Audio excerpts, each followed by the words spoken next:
Give me Psalms 2. We brought this out the other day. Psalms 2. I'm going to show you something right now. They're upset because we want to change our community. These police officers put their lives on the line all the time. Why? Because there's so much crime going on in our communities. How are we going to fix that? How can we make sure that they go home safe at night? How can we make sure that because they got families, right? So how are we going to fix this crime in our community? We got to be able to stand up as a community and say, you know what? We've done wrong. Give me Leviticus. Now hold that. Give me Leviticus 19 real quick.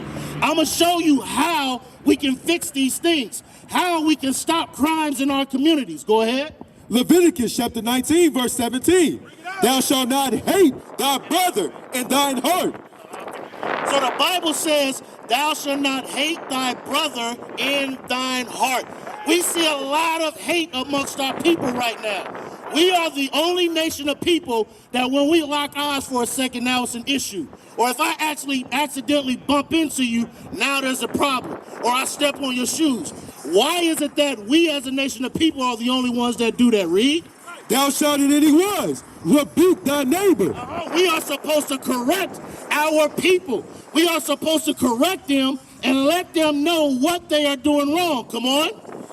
And in any wise rebuke thy neighbor and not suffer sin upon him. We are not supposed to suffer sin upon our people. So selling drugs is wrong. Consuming drugs is wrong. Getting high, getting drunk is wrong. All these things of murder is wrong. All these things that are happening in our community that we see on a day-to-day basis is wrong. And we're here to stand up and break this cycle. We're here to stand up and break these curses that are happening to our people. Now, go back to Psalms now. Give me Psalms. Read that. The book of Psalms, chapter 2 and verse 1. Why do the heathen rage? So the Bible calls this red man a heathen. Calls him a heathen because he has nothing to do with God's laws. He has nothing to do with God's people. He was not chosen. Come on. And the people... Hold on. Before we get that, let's see. Give me Genesis 25. Bring it out. I'm going to show you something. I'm getting ready to show you that there's a difference between you and I and them. We're the same. They're different from us. I'm about to show you. Read that because they like to call themselves white, correct?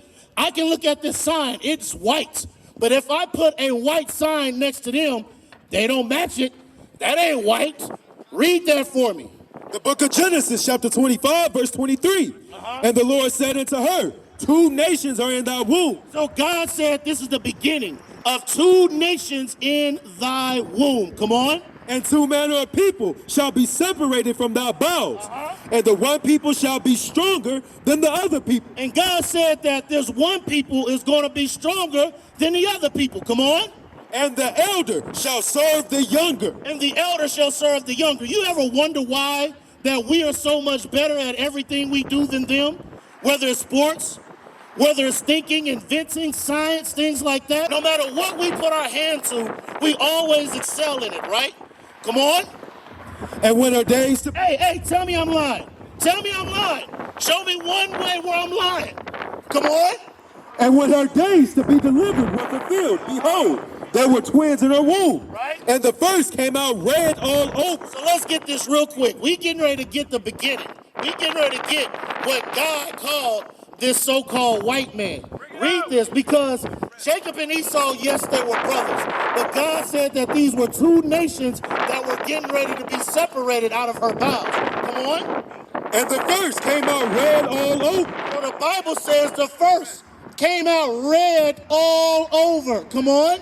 Like a hairy garment. Like a hairy garment. Tell me you don't know who the hairiest people in the world is. Come on now.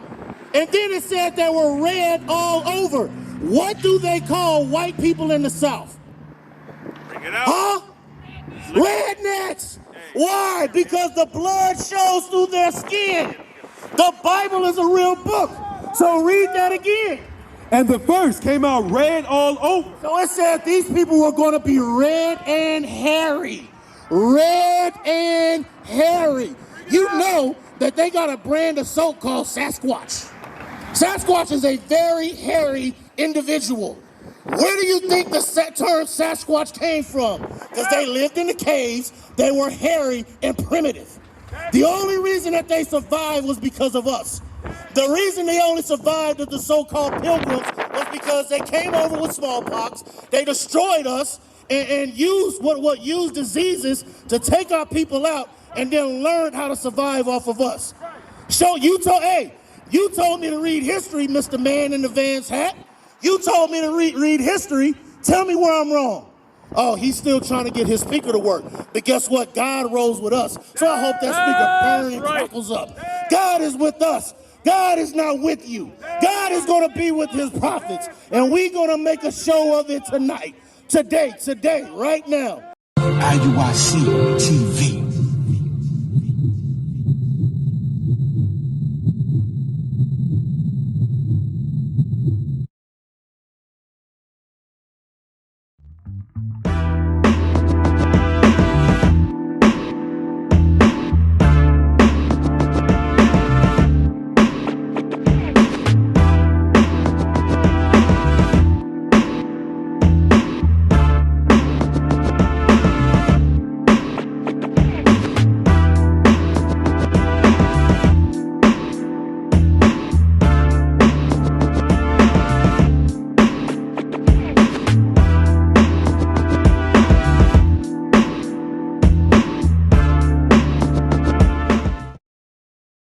Read that.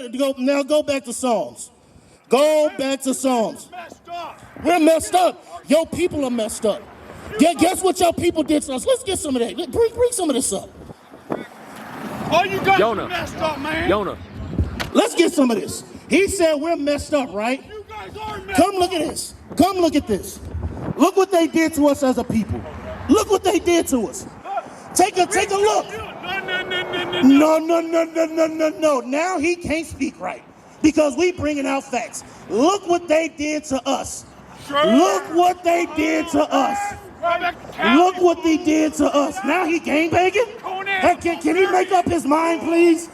Is he a Crip? Is that what he throwing up? Crips throwing up the C's? He about to start Crip walking in a second. What's wrong with him? Read that. Psalms chapter 2 and verse 1.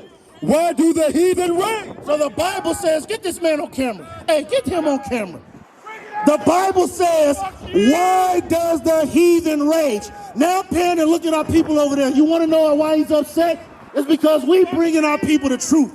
He's upset because now we're changing the minds of our people to realize who he is. Because I got a question. Why is he so upset about bringing up history? Why is he so mad about me bringing up history?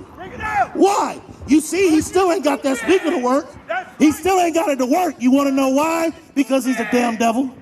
God's not working with him. God's working with us and not him.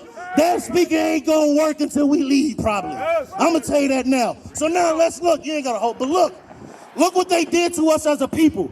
They beat our backs. Have y'all ever seen 12 Years a Slave? Y'all seen that movie? Y'all seen Roots? Y'all seen what they did to us? Why is it that now they are so upset about us bringing up that history? Because guess what? 9/11, they tell us never forget, right? They say 9/11 will never forget. But they tell you to forget your history because it's in the past. They tell you to forget what happened to you because it was so long ago. That is a lie. That is a lie according to the Bible. Read that. Why do the heathen rage? So the Bible says, why does the heathen rage? Why are these heathens so upset? Come on. And the people imagine a vain thing. I'm getting ready to show you. Give me Revelation chapter 11 and verse 8. Revelation chapter 11 and verse 8. Yeah, that's fine. That's fine. You got it?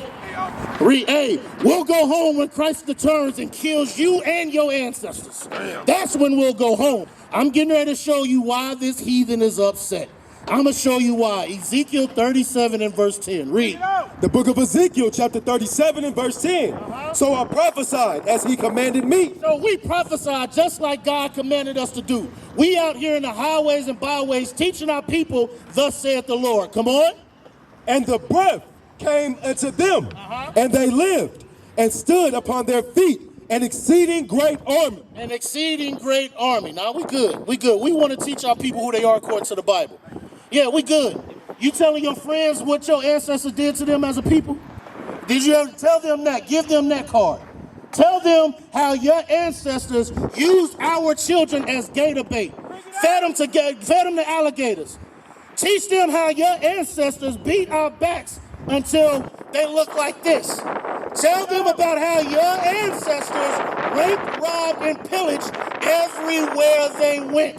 Tell them that. Hey, we ain't playing no games out here. Y'all might think y'all young, but the time is short. It's time that we stop playing around with all this foolishness. We ain't got time for that. That's why it takes men like us to come teach you young men how to break this cycle. We ain't playing no games. We ain't worried about what this fool gotta say. We ain't worried about none of that. Because you want to know why? God is with us. God protects his prophets. And at the end of the day, even if we may pass, we fear God rather than we fear them. That's the same type of spirit that you men gotta have.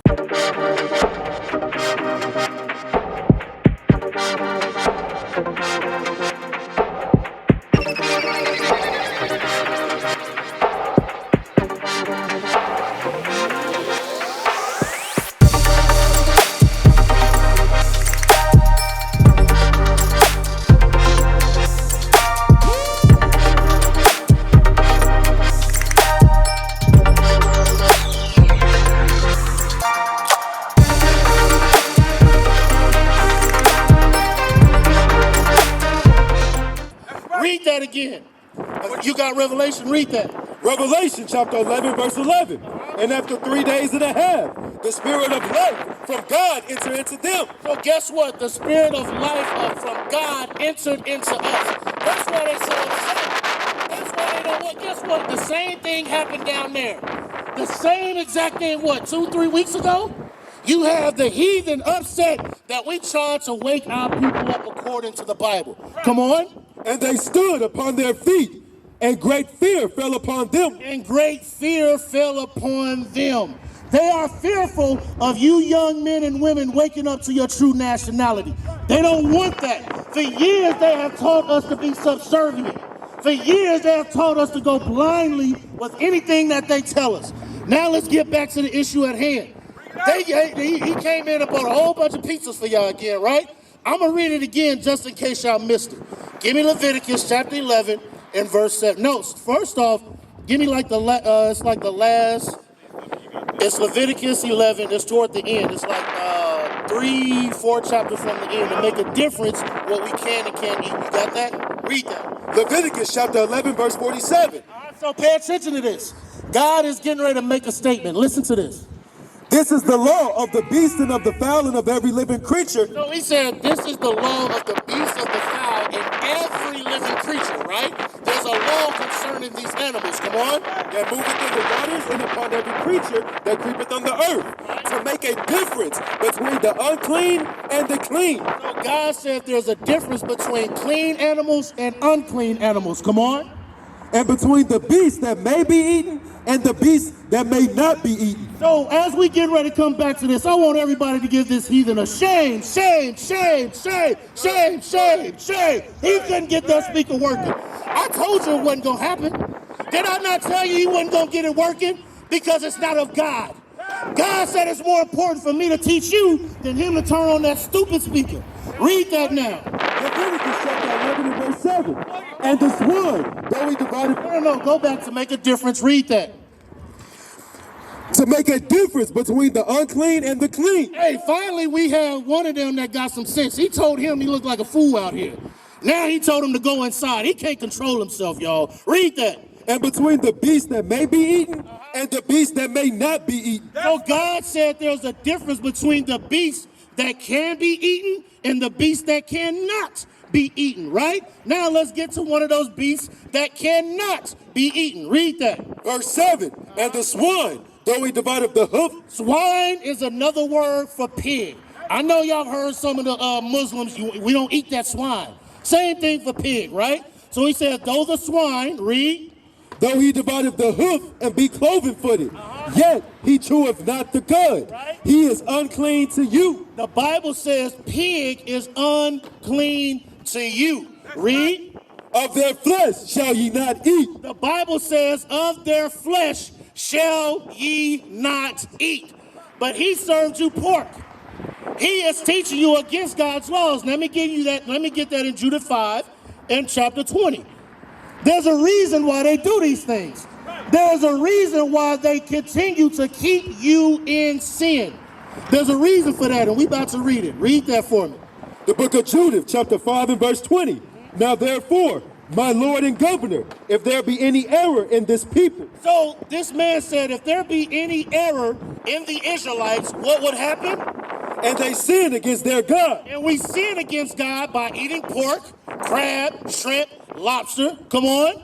Let us consider that this shall be their ruin. He said if we sin against God and do those things, it was going to be against our ruin, right, brother? Come on. And let us go up, and we shall overcome them. And guess what? Did they not overtake us? Did they not put us in slavery? Did we not go through the transatlantic slave trade?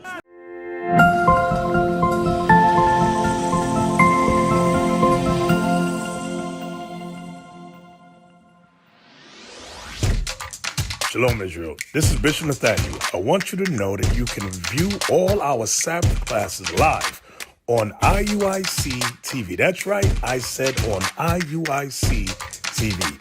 Download the app today. Shalom.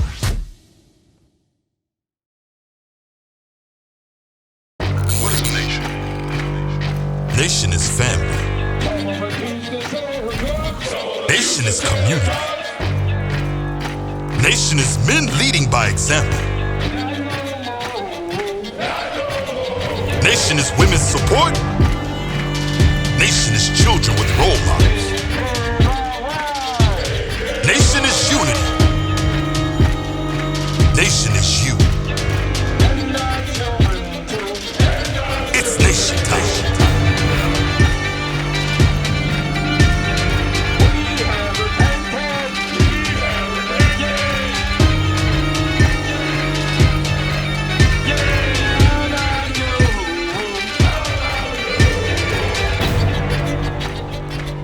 And finally, my brethren, be strong in the Lord, His word.